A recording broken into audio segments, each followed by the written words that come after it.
When I was 9 years old, I found a point, which people call arrowheads. I was so fascinated with it, it was like it spoke to me. I went into the house and I asked my mother what it was, and she told me. And I said, what kind of person would do that for a living? And she said, I guess that would be an archaeologist. It stuck.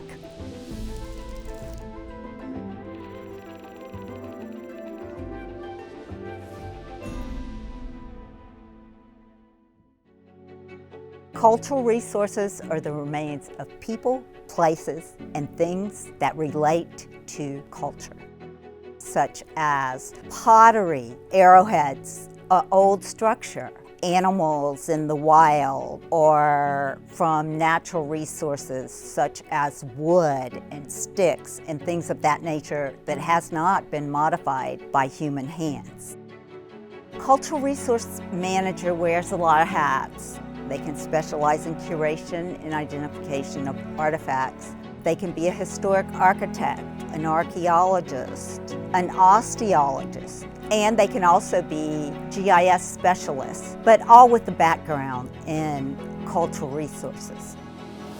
Cultural resource manager has many duties on an installation, primarily to identify and protect resources on federal property, which the Air Force owns a great deal of. We walk the fine line between identifying and protecting these resources and also allowing the mission and the needs of the military to move forward.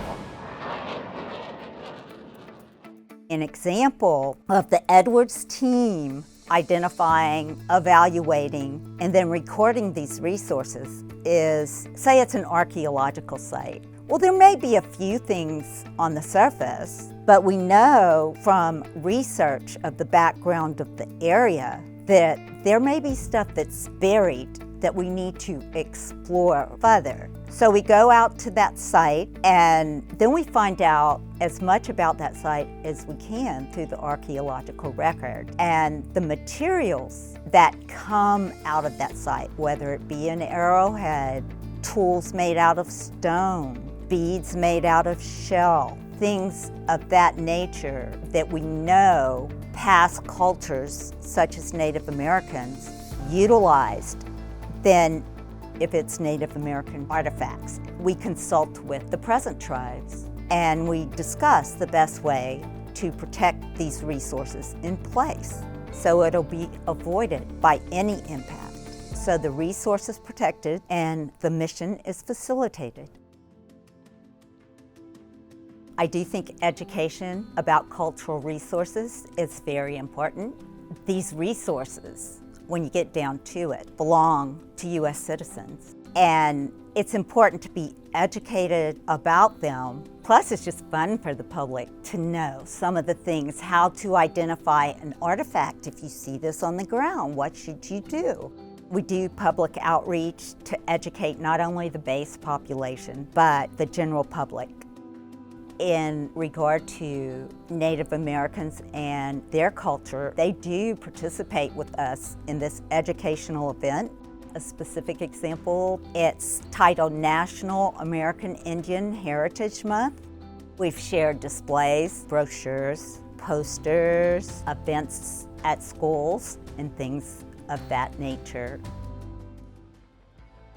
I love working with CE. Everybody gets the team concept and they are so ready to make it happen.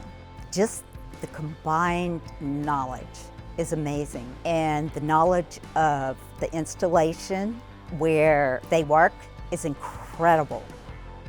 I feel very fortunate to have this opportunity to support the Air Force that protects our public, citizens, our nation every single day. And if I can facilitate that in any way, I feel proud to do it. My name is Lynn Shreve, and I'm a United States Air Force civil engineer.